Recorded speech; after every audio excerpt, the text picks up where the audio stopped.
So Daniel Jones quite literally saved the Indianapolis Colts franchise, and I don't think enough people are talking about how crazy this story is. Now, because of the 4-1 start for Indianapolis and them currently being the #1 seed, obviously Daniel Jones has begun to get a lot of credit, but I don't think a lot of people are realizing that Chris Ballard, Shane Steichen, they were both on the hot seat and had a very low percent chance to probably retain their jobs heading into this season. I feel like every single year there's a couple of situations across the league where you know that the head coach is on the hot seat heading into the season, and I would say 90% of the time they do end up being fired. I think another very similar situation to the Colts heading into this season was the Miami Dolphins and Mike McDaniel being on the hot seat, and we've seen how disastrous that situation has been. All the odds were pointing in that direction for the Colts to start this season. Just a lot going on, a lot of unknown with the quarterback position. You had a former top 5 pick in Anthony Richardson, who has been a massive disappointment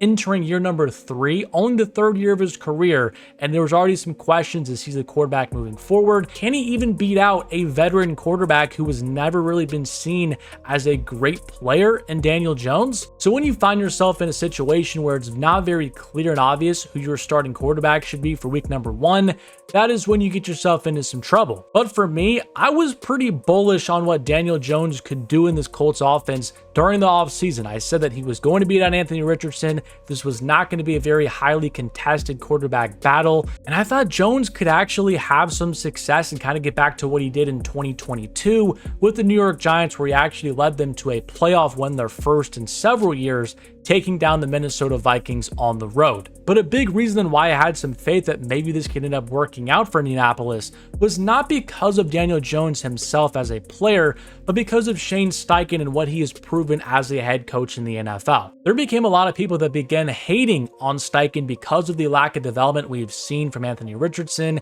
how he's not as good as many thought once he got hired away from the Philadelphia Eagles. But I view the situation completely different because I saw in 2022 when Steichen had just a serviceable quarterback in Gardner Minshew, the Colts were really one play away from making the playoffs. And that was with Gardner Minshew, who was viewed in a worse light than even Daniel Jones. He's not been a long-time starter like Jones has in the NFL. He was not a highly drafted quarterback either. And Shane Steichen had him playing fairly well, had the Colts in the playoff mix. And I thought that one season showed that Steichen knows what he's doing. He knows offense, how to call plays and get quarterbacks into the best situation. If you just give him a solid player, he's going to make it work. And for all the hate that Daniel Jones has gotten throughout his NFL career, I would say most people at his peak viewed him as like the 16th to 18th best quarterback in the league, which again is just a solid option, which we've seen Steichen work with very effectively. But with how this season has started, I think there's 2 other takeaways we can get from this Colts franchise. The first being how bad Anthony Richardson actually is, because when you look at this Colts roster, it is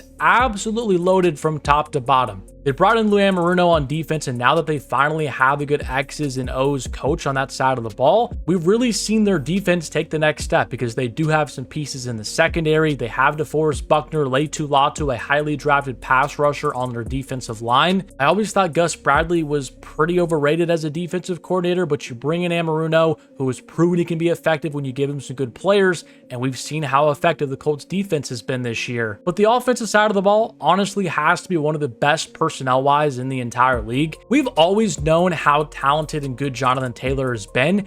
He's just been pretty banged up the last couple of years, but he's been able to stay fully healthy to start this season, and he's looked like maybe the best running back in the league in 2025. I know just in fantasy football purposes, he'd probably be the #1 or #2 pick, either him or Puka Nacua if we had a redraft. So Taylor has been an absolute monster, and I do think the passing attack and Daniel Jones being able to stretch defenses out has had an impact and gotten Taylor some more favorable looks. Because when you have to play against Anthony Richardson, you can kind of stack the box, play the run, because you know Richardson is not very accurate in the intermediate range or down the field. And while Daniel Jones may not be Anthony Richardson in terms of his athleticism, he definitely can move, be a threat with the read option, and all those things have been beneficial to JT so far. But the receiving core, Michael Pittman Jr. has emerged as one of the more underrated receivers in the entire league. You've got a good slot receiver in Josh Downs. Adonai Mitchell, I know he had that boneheaded play play against the Los Angeles Rams that pretty much costed the Colts that one. But he's a very talented player. When you have that collection of receivers in your room,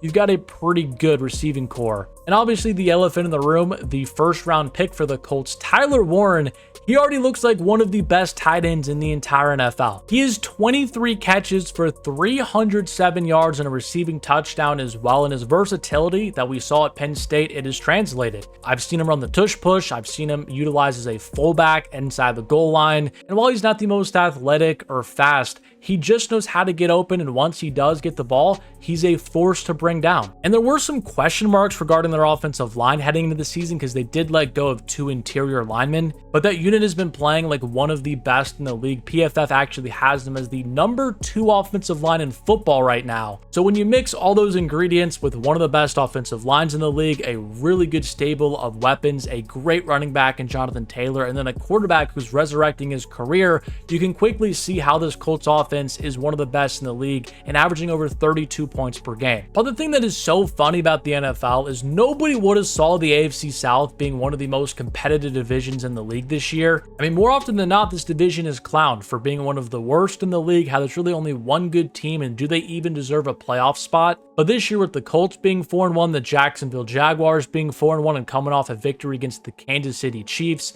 the Texans slowly fighting back from their 0-3 start. Could we potentially see 3 playoff teams from this division? I definitely think 2 are going to happen, but maybe the Texans can kind of get back into the mix. But I can see as a Colts fan how that would be a little bit frustrating. The one year you kind of figure it out as a team, you finally put everything together, you're 4-1. The Jacksonville Jaguars, they just happened to do the same thing the same year with a new head coach and Liam Cohen. And unfortunately for the Colts, they do have one of the toughest remaining schedules in the league. You can go on Tankathon and basically see every team's toughest opponents left, their easiest opponents left, and it really just formulates it into who has the hardest schedule left versus the easiest. The Colts come in at number 8. The Jaguars are all the way down at number 27, so it is going to be an uphill battle for Indianapolis if they do want to take home this division crown. And one annoying thing I have seen on social media, because I've been talking about the Colts a decent amount over the past couple of weeks, is people calling the Colts frauds and how they haven't beaten a really good team yet, and how we got to pump the brakes on them. One, they did beat the Denver Broncos at home in a really good game. It was very competitive from start to finish. And then that game I referenced against the Los Angeles Rams,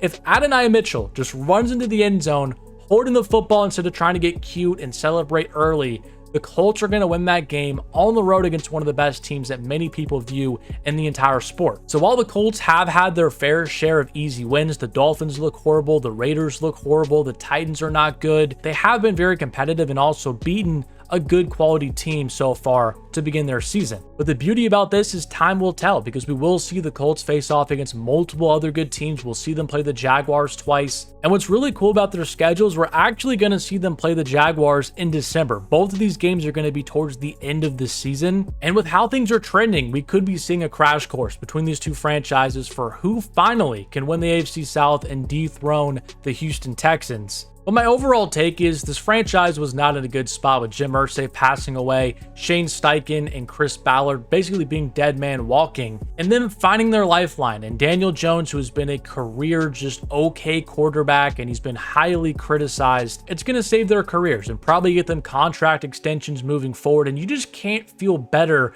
for Colts fans because it's been a very rough few years since Andrew Luck has retired. They went out and got Matt Ryan and Carson Wentz and just some of these older retread veterans, and it really hasn't worked out. They then spent a top pick on Anthony Richardson, another disastrous situation. And now out of every quarterback in the league, they go out and sign Daniel Jones to a pretty cheap one-year deal. And somehow, against all the odds, has been playing like one of the better quarterbacks in the entire NFL and has this team in the thick of the #1 seed in the AFC. How is that possible? You cannot hype up Shane Steichen enough. Having Daniel Jones completing over 71% of his passes for 1,300 yards, 9 touchdowns to just 2 interceptions. And while I have always thought that Jones does have pretty decent physical talent, he's over 6'5", he can move, he does have a pretty good arm. Him finally being able to put it all together and flourish with this really good situation in Indianapolis and a coach that believes in him, it's been really, really fun to watch. How good is this Colts team? Can they get the #1 seed? Can they go on a deep playoff run? Only time can tell, but at the very least, this team is going to make the playoffs. They're going to have one of their best seasons in recent memory. And as a Colts fan for the near future, you have to feel pretty good about Shane Steichen, Chris Ballard, and Daniel Jones being the three biggest pieces a part of your franchise. And saying that just a couple months ago, you would have gotten laughed at. But I want to know what you think about the Indianapolis Colts and Daniel Jones, and what do you think they can accomplish this season? Do you have them winning a playoff game, or do you still need to see more before you can crown them as one of the best teams in the league? Let me know what you think in the comment section below. But subscribe to the channel if you are new, as we are on the road to 10,000 subscribers and getting very close to it. But drop a like in the video if you did enjoy it, and I'll catch you guys in my next one.